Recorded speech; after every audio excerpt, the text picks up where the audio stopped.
खुद के आदिवासी नेता ही हमारे लिए काम नहीं करते। जब भी वे सत्ता पे आते हैं तो फिर वे बस अपना पेट भरने का काम करते हैं। जो जंगल जिनका ज़मीन उन्हीं से पहचान है, उसी चीज़ को हटा दिया जाएगा तो आदिवासी किस नाम से क्या चीज़ होगा?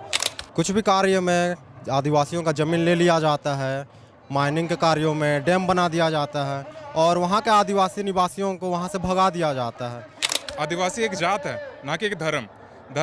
धर्म है सरना, जो भी है। आप क्रिश्चियनिटी को ले लीजिए, हिंदुइज्म को ले लीजिए, तो मुझे बोल नहीं सकते, बोलना चाहते हैं लेकिन वो भीड़ देख के किन्हीं के मुंह नहीं खुल पाते हैं। इस वजह से भी ये होता है कि हम अपनी आवाज़ को बुलंद नहीं कर पाते। उनके जो अस्तित्व का, उनके पहचान का जो धारणा है वो बदलती जा रही है। जब एक आदमी बोलता है तो वो उसकी सुन करके वो अपनी पहचान कहीं ना कहीं, क्योंकि जो बहुत हमारे जो पुरखों वाला बात चल रहा है तो कहीं कहीं छूटते जा रहा है, जिस वजह। नमस्कार, द फॉलो अप देख रहे हैं आप। पिछले साल एक महारैली का आयोजन इसी मोरहाबादी मैदान में किया गया था, जिसे डिलिस्टिंग महारैली कहा गया था, और आज यहाँ पर एक आदिवासी एकता महारैली का आयोजन किया गया है और यहाँ काफ़ी संख्या में भीड़ जुटी है। और इस वक्त हम जहाँ पर मौजूद हैं, आप देखेंगे कि कतार में जो छात्र छात्राएं हैं, युवा हैं, वो लोग खड़े हैं और सबके हाथ में एक एक पोस्टर बैनर है जहाँ कोई ना कोई स्लोगन लिखा है, हम हमारा हक मांगते, नहीं किसी से भीख मांगते। और ये जो है आदिवासी युवा चेतना मंच के सारे ये छात्र हैं, उसके बैनर तले यहाँ आए हैं मोरहाबादी मैदान में। जो कांग्रेस के जो कार्यकारी अध्यक्ष हैं यहाँ पर झारखंड में, बंधु तिर्की, उन्होंने आह्वान किया था, और उसके अलावा और भी जो आदिवासी संगठन हैं उनके द्वारा। और यहाँ पर है विस्थापन, पलायन, हर तरह के मुद्दे जो हैं वो छात्र जो हैं दिखाना चाह रहे हैं पोस्टरों के जरिए। आदिवासियों का विस्थापन बंद करो। आप लोग युवा हैं, युवा आदिवासी हैं, किस तरह की समस्याएं आपके समझ में आती हैं आदिवासियों को लेकर, जिसको लगा कि आज इस बात को लेकर मोरहाबादी आना चाहिए, रांची में आना चाहिए? मेन बात तो हम लोग विस्थापन को रोकना चाहते हैं, क्योंकि जैसे कुछ भी कार्य में आदिवासियों का ज़मीन ले लिया जाता है, माइनिंग के कार्यों में डैम बना दिया जाता है और वहाँ के आदिवासी निवासियों को वहाँ से भगा दिया जाता है। वहाँ से भगा देने के बाद जो हम लोग का आदिवासी भाई बहन रहते हैं, वो लोग खेती वहाँ फिर से नहीं कर सकते हैं। तो ये एक ज़मीन का नष्ट हुआ, जो कि हम लोग इसको बंद करना चाहते हैं। उसी के खातिर हम लोग प्रोटेस्ट कर रहे हैं। अभी आपने विस्थापन की बात की, झारखंड गठन ही आदिवासियत के मुद्दे पर हुआ था, और यहाँ पर एक रघुवर दास को छोड़ दीजिए तो बाकी सारे मुख्यमंत्री आदिवासी रहे हैं। अभी हेमंत सोरेन को किन्हीं प्रकरण में जेल जाना पड़ा। अब जो मुख्यमंत्री बने हैं वो भी आदिवासी, इससे पहले भी आदिवासी थे। ज़्यादातर जनप्रतिनिधि हैं वो भी आदिवासी हैं। फिर क्यों लगता है कि ये समस्या समाधान नहीं हो पाया, वैसे ही प्रॉब्लम जारी है?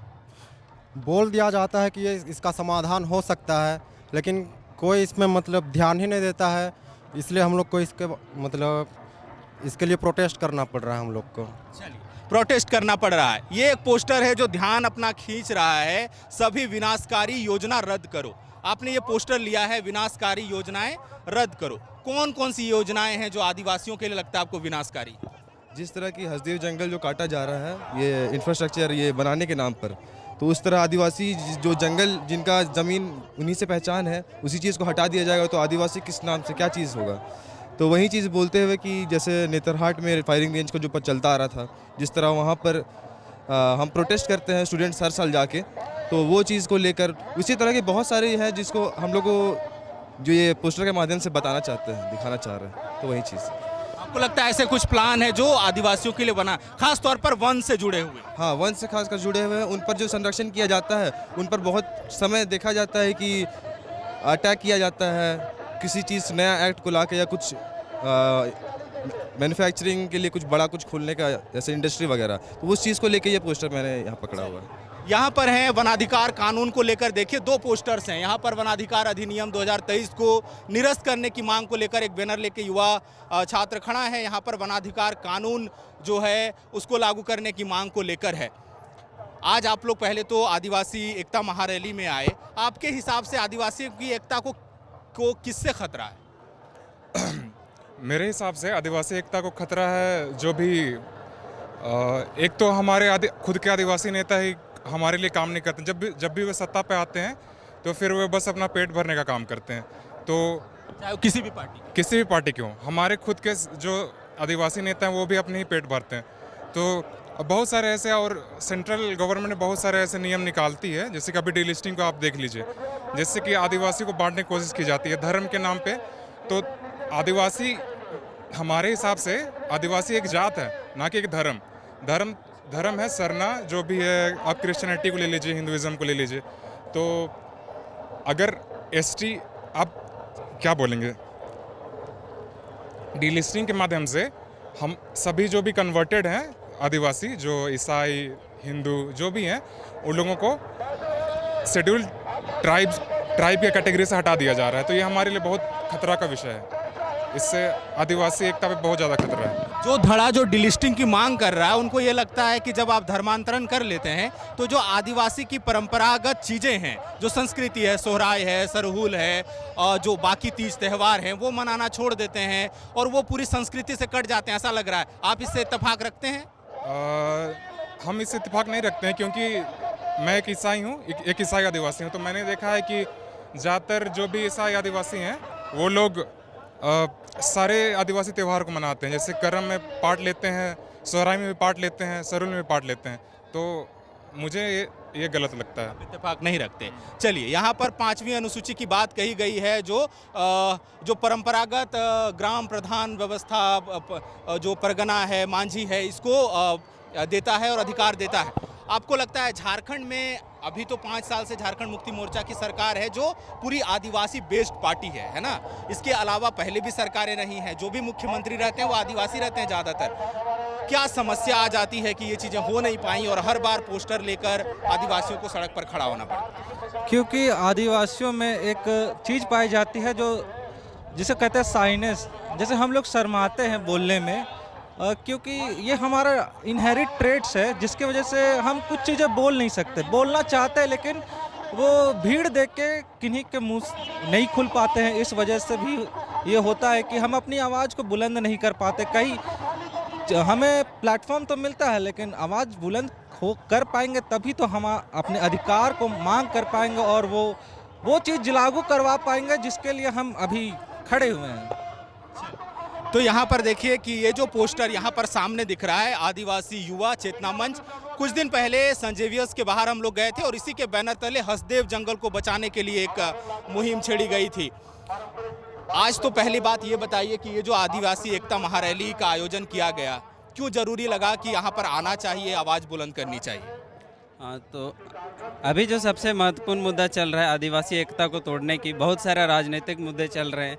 तो जो डिलिस्टिंग का एक मुद्दा है जो कि कहीं ना कहीं आदिवासियों के बीच में मनमुटाव या कहीं ना कहीं उनकी एकता को तोड़ रहा है।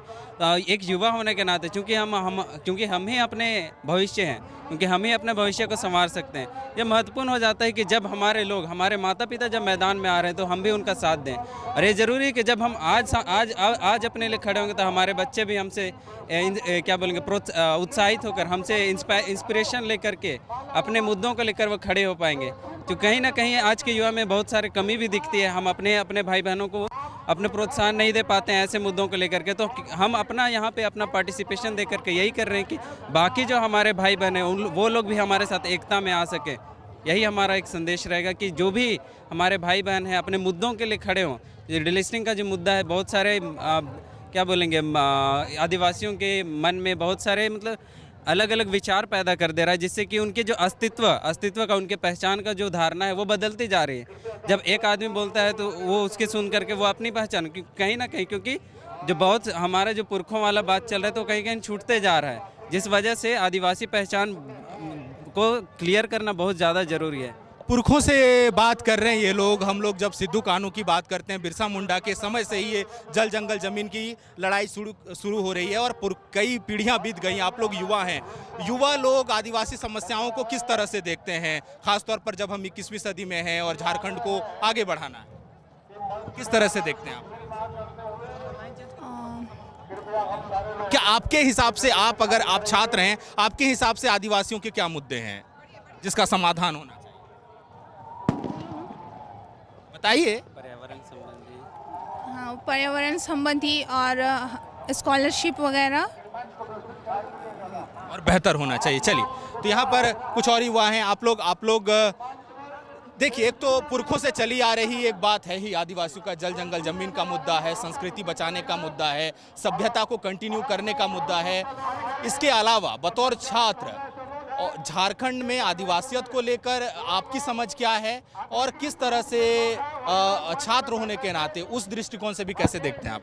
जब हम छात्र होने की बात करते हैं तो जब हम लोग छात्र हो जाते हैं तो हम लोग एक सजग छात्र बनना चाहते हैं, क्योंकि हम जब यूनिवर्सिटी या स्कूल कॉलेज में जब आ जाते हैं तो हम लोग बहुत पढ़े लिखे हो जाते हैं, तो हमें समझ हो जाती है कि हमारे ऊपर जो कि गवर्नमेंट सिस्टम में ही, क्योंकि बहुत सारी त्रुटियाँ हैं जो कि सरकार की तरफ से है, क्योंकि वो हमेशा हमारे जो भी मूल ज़रूरतें हैं जो कि शिक्षा व्यवस्था को ठीक करनी चाहिए वैसे वैसे ज़रूरतों को पूरा छोड़ देते हैं। तो हम एज ए सजग छात्र जो कि पढ़े लिखे हैं या हमें उन सब की जानकारी है कि हाँ कहाँ पे सरकार को ध्यान देना चाहिए या किन किन मुद्दों पे सरकार को हमें देना चाहिए। तो बहुत सारे ऐसे मुद्दे हैं जहाँ पर सरकार को हमारे लिए काम करना चाहिए और हमसे विचार विमर्श करके बात करना चाहिए। बहुत सारे ऐसे लागू चीज़ें होती हैं जो कि सरकार मतलब ट्राइबरी एडवाइजरी काउंसिल होती है जहाँ पे आदिवासियों को बैठना चाहिए। वहाँ पे ऐसे ऐसे लोग हैं जो कि गैर आदिवासी है और वो लोग हमारे लिए कुछ भी नीतियाँ बनाते हैं, तो वो क्या गैर आदिवासी हमारे बिना दर्द समझे हमारे लिए क्या उस तरह की नीति बना पाएंगे? नहीं।